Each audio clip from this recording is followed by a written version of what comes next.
Hey everyone, welcome back to the channel.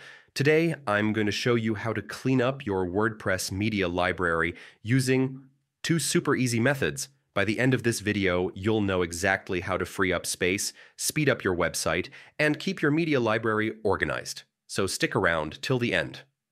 First, log into your WordPress account. You can use the Continue with Google option if you want a quick login. Once you're in, navigate to your dashboard, and from the left-hand menu, click on Media. This will open your media library where all your uploaded files, images, videos, and documents are stored. Delete single or multiple files. Now, let's clean things up. Single file. Click on an individual file to select it. Multiple files, hold down the Control key on Windows or Command key on Mac while clicking multiple files you want to delete. Once your files are selected, go to the Bulk Actions drop-down menu at the top and choose Delete Permanently. Click Apply, and that's it. Just make sure you double-check your selection because deleting files is irreversible. Using bulk cleanup plugins.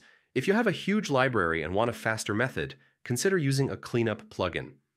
Plugins like Media Cleaner or WP Optimize can scan for unused or duplicate files and help you remove them in bulk with just a few clicks. This method is perfect for saving time and automating the cleanup process. Benefits of a clean media library. Why should you bother cleaning it up? Saves server space. Unused files eat up storage, which can cost you in hosting. Optimizes website performance.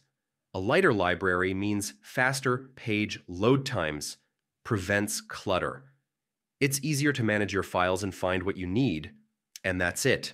Two easy ways to clean up your WordPress media library and keep your website running smoothly. If you found this guide helpful, don't forget to like, subscribe, and hit the bell so you won't miss any future tutorials. Thanks for watching, and I'll see you in the next video.